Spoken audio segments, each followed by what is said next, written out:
Alaskans, wherever you are, welcome to the Must Read Alaska Show. Coming to you from somewhere in Alaska.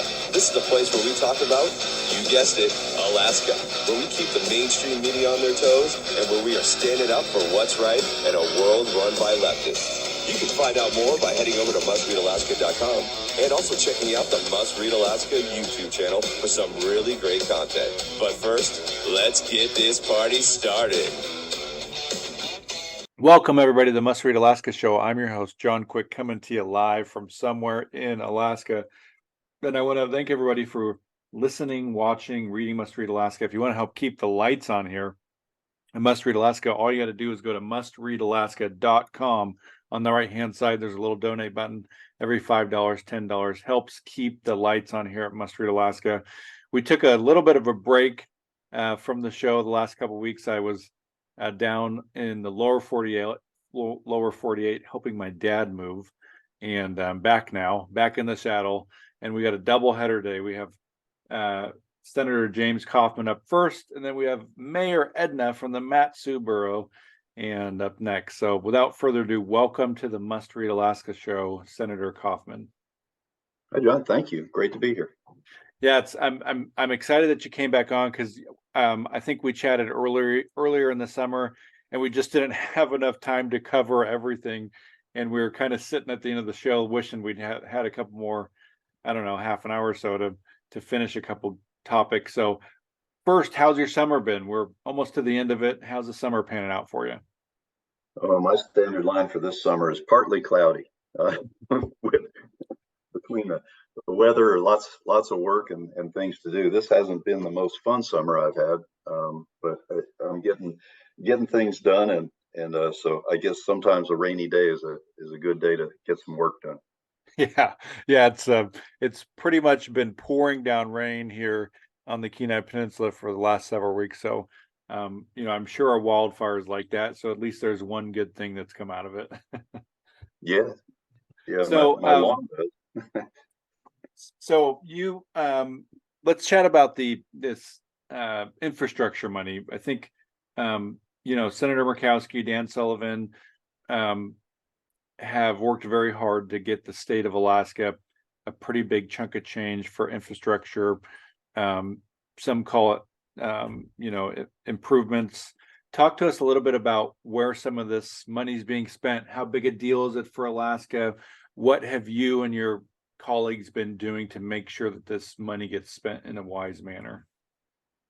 Well, the big picture of the money guaranteed to Alaska, there's about $6.5 billion, a lot of money, 300 million for ferries, and I'm kind of focusing on, as the chair of Senate Transportation, what I'll interface with, close to 4 billion for roads and highways, and so there's a lot of money coming in for infrastructure projects. Now, there's a big chunk of money that's being spent, on data. So broadband, and with priorities for unserved or underserved areas. So a lot of broadband build out and all of that. But in the transportation realm, the blessing and the curse is that we've got money coming in to improve our transportation system. That's the blessing. The curse is, we have to make sure that this money is well spent and actually produces value.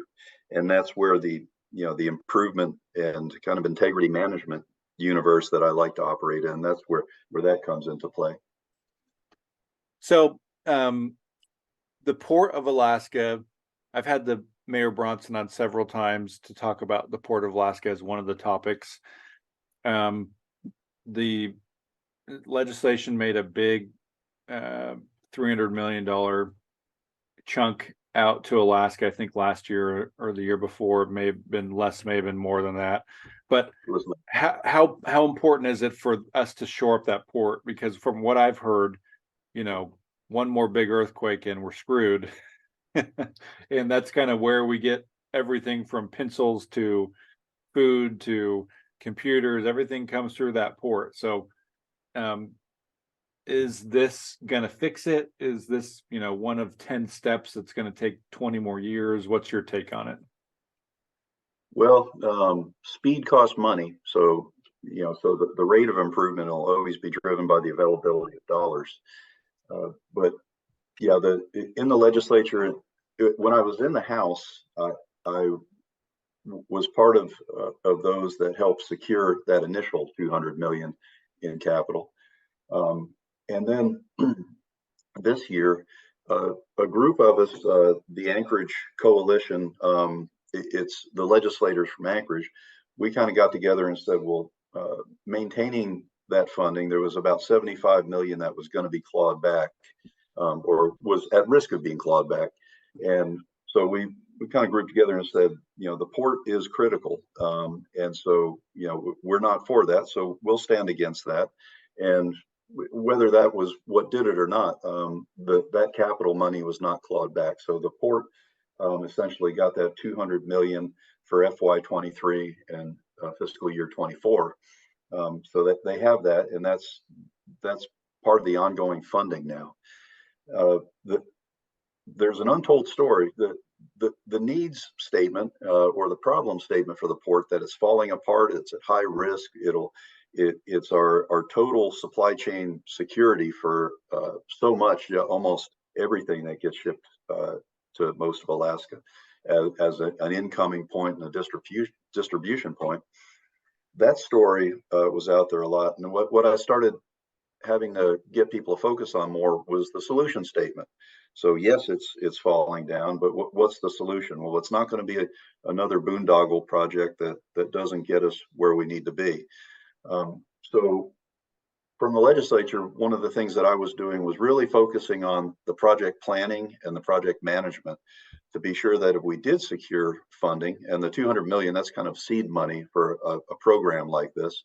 If you think of the project, it's really of a series of improvement projects to upgrade the facility. Some of those have been completed, some are in process, and some are yet to be. But we needed to be sure that what we were doing was going to result in success. So I started transitioning people off of we need money for the problem into, okay, and how well are we going to manage the project, assuming that we get funding, because it is so critical. So all of the stories about how it could have fallen in the mud are absolutely true. I've been under the thing at low tide and seen how bad it is. It's a little scary. Oh, it's totally scary, especially when you know that a lot of those rusted pilings, the administration building is on those pilings, so you actually have an occupied building with people in it. It's pretty scary, and that's one of the improvements that they're going to make. So we have absolutely worked with folks in the muni and with the contractor, with Jacobs, to help assure that key project deliverables were being produced. So do you have a resource loaded master schedule? Have you done what's called a work breakdown structure, where you identify all the key tasks and you load that into the schedule, and you load the resources that are needed to do it? That's the key to building a good management plan and schedule, but also in developing your cost accounting centers so that you can track your spending. That's called earned value. So behind the scenes, we were working with the contractor and with folks in the muni to be sure that this project was managed to those high standards that are typical of an enterprise level major capital project. And so all of that, at first, when I was asking for those deliverables, it was kind of like, they probably stared at you like a deer in the headlight, and they're like, Senator's not supposed to use those kinds of words. Yeah, that's the thing. They know what they are, but they're not used to people from government that have lived for decades in a project management world, multi-billion-dollar projects. So you start asking for those things, that starts shaking the bushes, and that helps. You're helping the people in the organizations that want to do things right when you ask the right questions. You're helping them, you're enabling them, and so things start bubbling and popping and coming together when you start asking the right questions. So, and so out of that, we've had successes. So we've secured funding. It's actually, there's progress. The petroleum and cement terminal replacement is now complete. The dock is operational. I was fortunate enough to be there with my staff doing a tour when the second of all time ships came in to unload cement into the cement storage facility there. So I got to see not the first ship coming in, but the second one, and it's a pretty grand thing to see, that the old dock has been removed and this new facility has been put in to much higher standards. It's been secured from earthquakes by the geological work that they're doing, where they're reinforcing that shaky ground there with some geoengineering that they're doing. So it's little known that there's progress. So they're not just pouring money into a mud hole. There's actual progress, and they're moving right along. They're in the process now of rebuilding that administration building on solid ground and getting it off of that valuable deck of the dock. So they're doing those improvements, getting that potential disaster out of the way, and so there's progress. We got to show off a little bit with our transportation secretary. Yeah, the Peter, the Secretary of Transportation was here. What did he think about it? That was a good visit. I was fortunate, I guess, because of my role. I was the only state legislator that was on that tour. So with the mayor and the transportation secretary, and so we toured.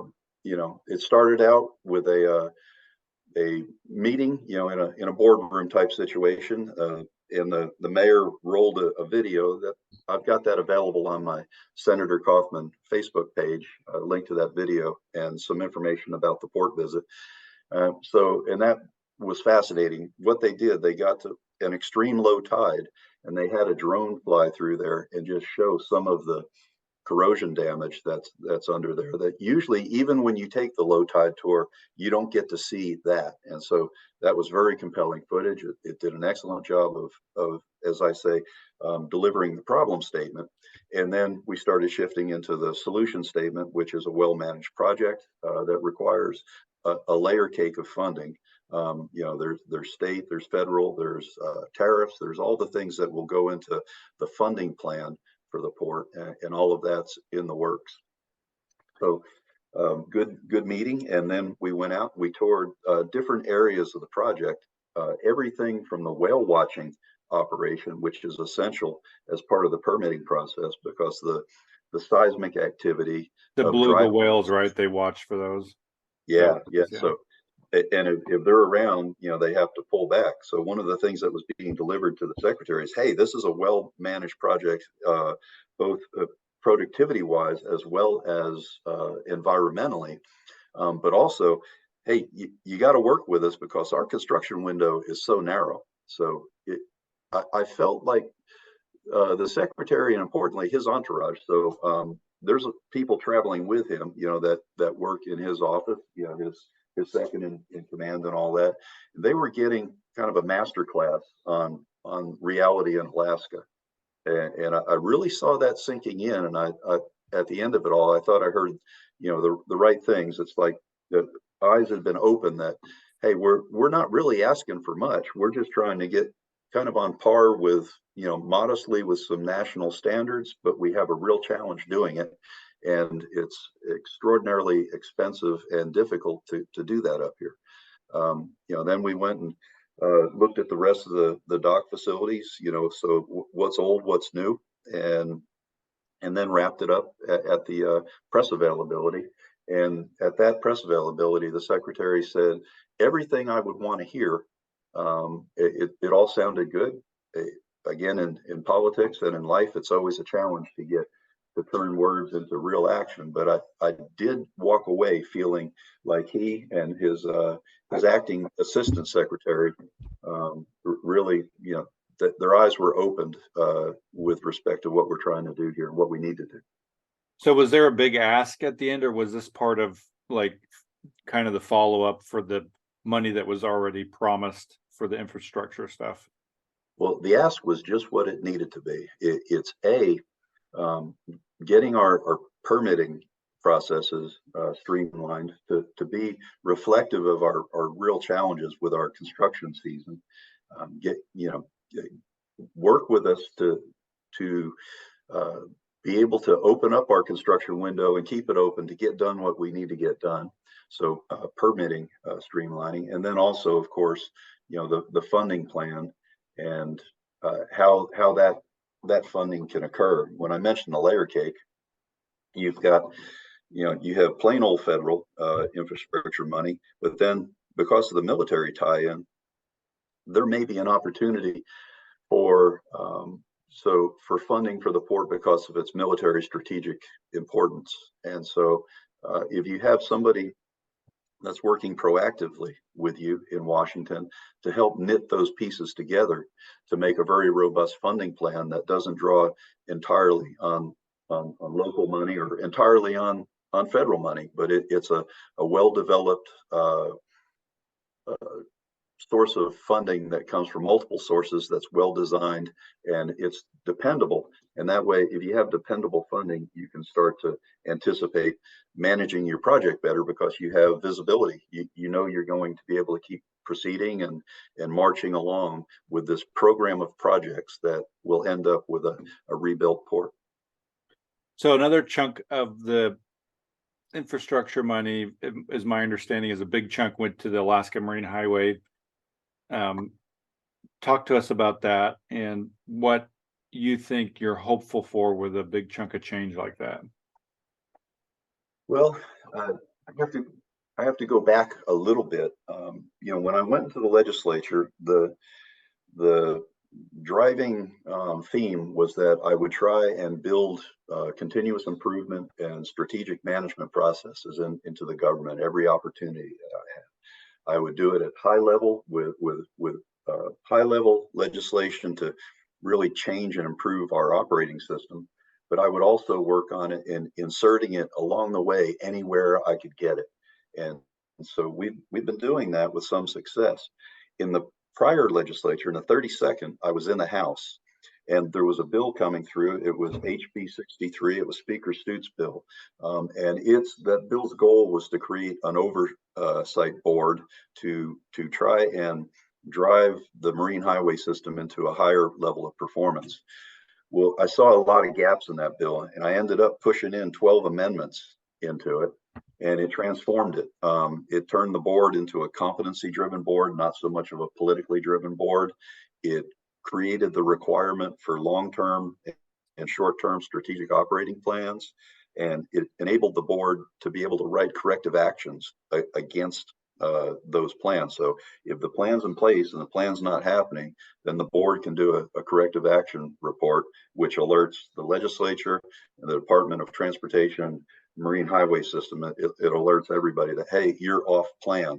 We either need to fix the plan if it's wrong, or we need to get you back on, but you're not doing what you said you were doing. So we put some teeth into it.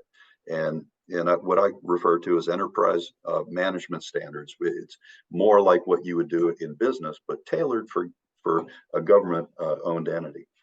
So we created that. And the backdrop of that was that this infrastructure money was coming. So the timing was pretty amazing. So we were working on that bill. We got it passed.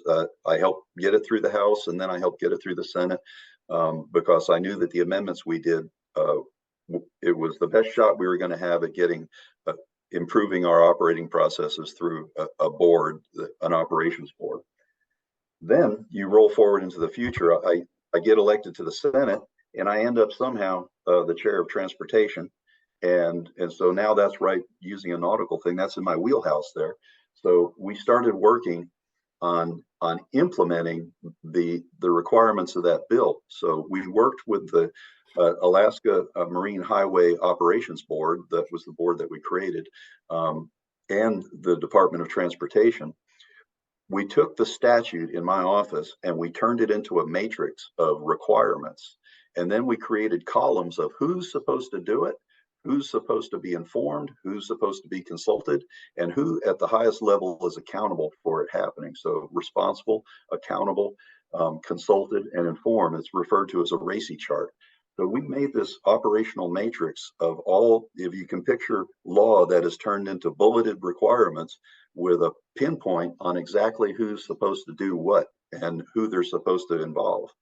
And so then we took that to the board, we surfaced it with them, we had conversations about it. They went off and took it.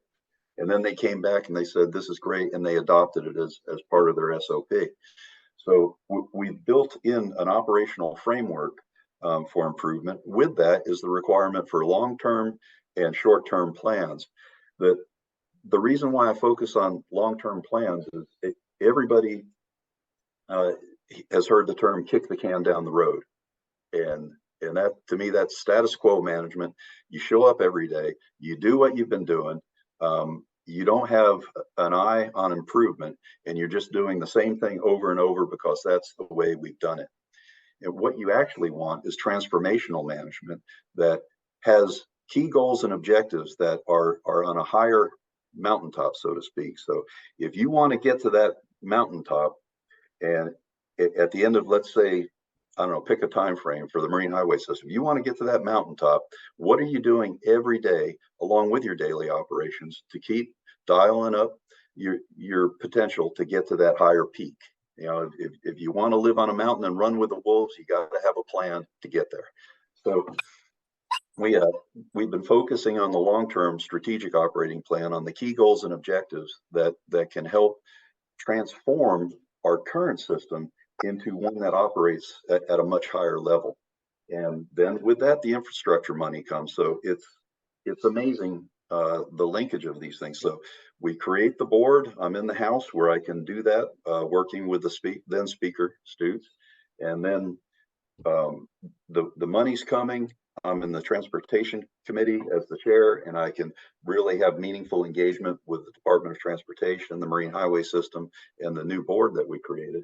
And so this has really come together into a nexus where in a very cooperative and productive, proactive way, we're all working together to come up with a better plan for the marine highway system.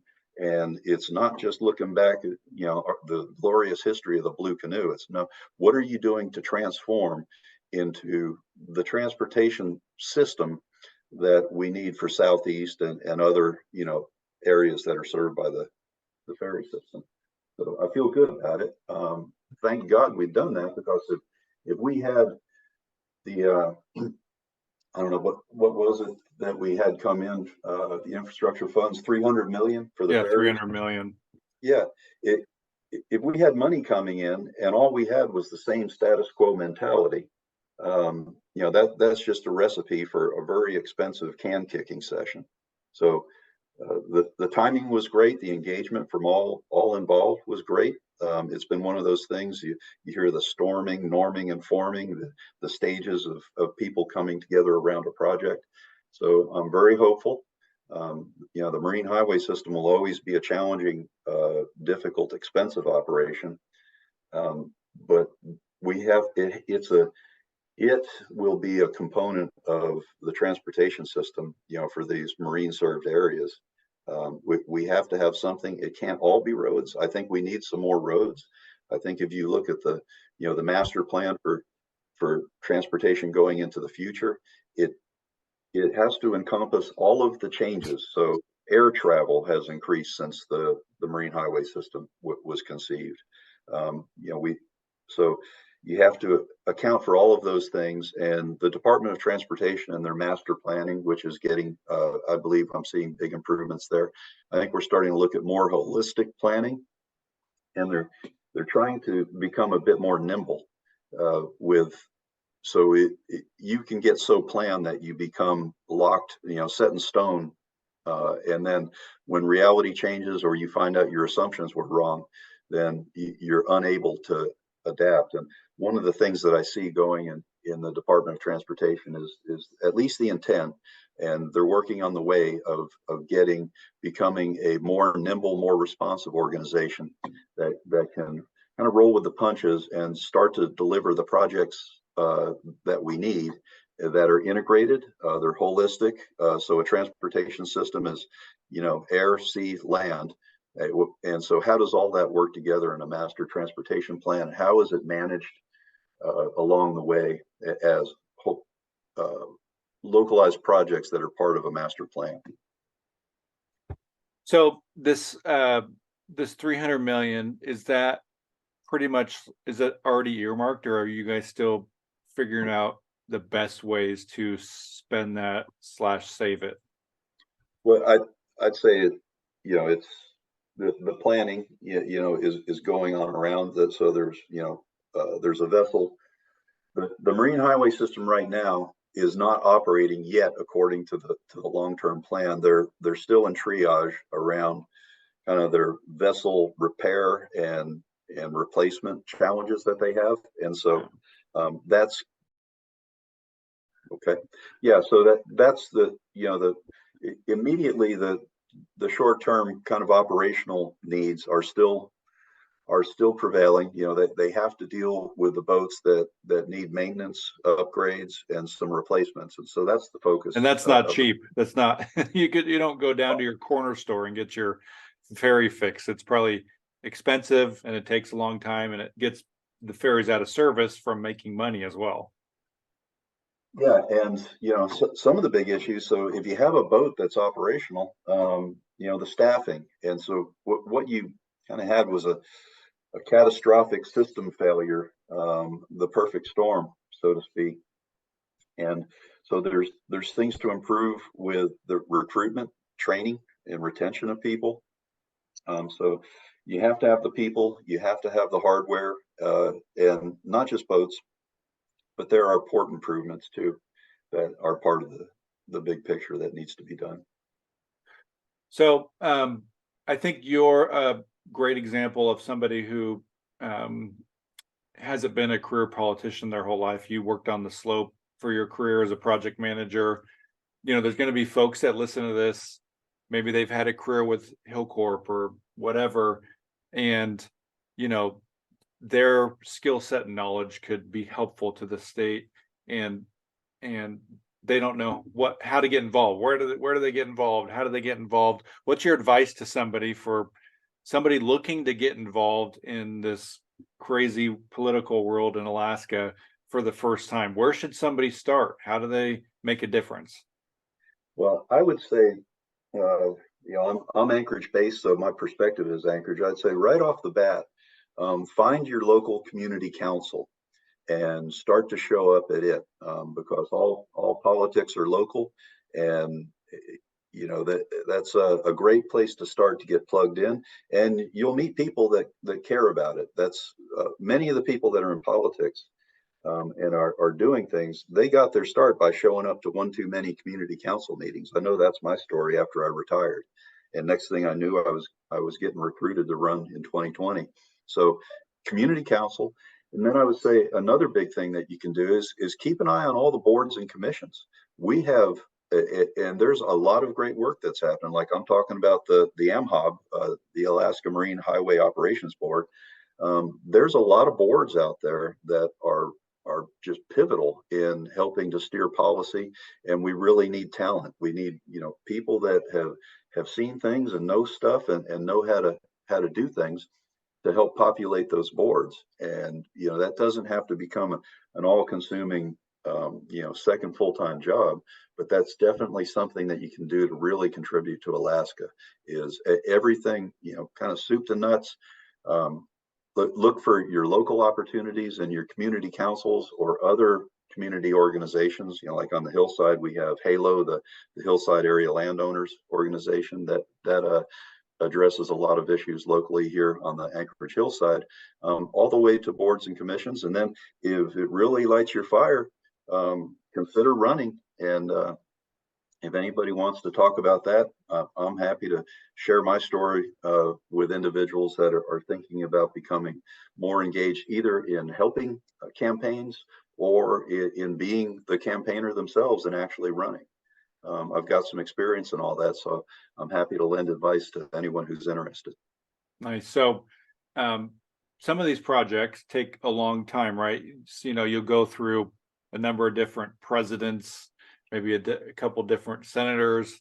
How important is it to be willing to work with both sides of the aisle? Because if you were to sit here and say, I'm only going to work with Republicans, I'm only going to talk to a Secretary of Transportation that's a conservative, you'd probably be sitting there twiddling your thumbs for a long time, for at least another year and a half. So how important is it to say, okay, everybody needs to drive on a road, and both Democrats and Republicans and independents and nonpartisans need to take the ferry. So I'm going to work with both sides of the aisle here. How important is that? Well, I got some ribbing. There I am posing with Secretary Buttigieg and shaking his hand and posing for a picture. And thought, well, heck, this is pretty important. So my political differences with somebody they just don't matter when we're looking at a combined, a mutual priority such as this. So, what, I'm not going to go, pose with the guy. So yeah, definitely you have to. I have passed, I will say my office, because the staff is, man, they're really what keeps the wheels turning. So in our office, we've passed multiple bills with unanimous votes in both bodies. We did 2 just this year, and they're common sense improvement bills. But if you focus on what's truly useful, you can have more success and you can get everybody on board. So first thing is key. Look at what's possible in politics. Then you have to look, there's a lot of P's. There's the personalities that you're going to have to work with. And then there's the actual politics of the issue that you're dealing with. So if you can get where you get all your P's aligned from the policy objective all the way to the personalities and the team politics that are involved, then you can get something done. If you can't work all of those factors, then you might stand on a soapbox and shout at the clouds, but you're not actually going to shape policy. Somebody else will be while you're busy with less productive work. Yeah, and what I try to remind folks too is that just because you have a conversation with somebody doesn't mean that you agree with everything that person's done from when they were born till now. Yeah, I don't agree with myself from a few years ago or a decade ago. The new information is always coming, and we have to continually assess our environment and respond to reality as best we can. Although sometimes it's a challenge to keep the focus on what really matters. Well, you have any last minute things before we head off here? It's been a quick 40 minutes. Yeah, this is amazing. Every time I talk to you, it just rolls. So, no, well, I guess on that, climbing that mountain thing, I've been this interim working on trying to get back in shape and do more exercise and get all of my key personal goals and metrics tuned up a bit so I can reach that peak. So I just urge everyone, take care of your health. Make that part of your daily operations, and let's all be healthier, stronger, and happier going forward. Nice. And then what last question, if somebody lives in your district, they got a question, they have a concern, how do they get a hold of your office? What's the best way? You can go to akleg.gov, and that's the website that has all of the senators on it. And you can, it has all the points of contact for the entire legislature, including me. Or you can go directly to my website, which is senatorkaufman.com. That's Kaufman spelled Kauf, just one F, MAN, Kaufman.com, senatorkaufman.com. Awesome. Well, I appreciate it, Senator, for you joining us. I'll put that link in the description for folks interested in connecting with you if they live in your district. And we wish you nothing but success here at Must Read Alaska. And if you're listening, watching, and reading Must Read Alaska and you love what you're reading, feel free to go to mustreadalaska.com. On the right-hand side there, there's a little donate button.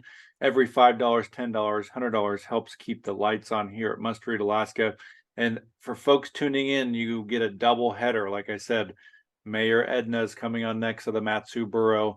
Until next time, I'm John Quick from somewhere in Alaska. Thank you, Senator. Thank you. Thanks for all the work you do, John.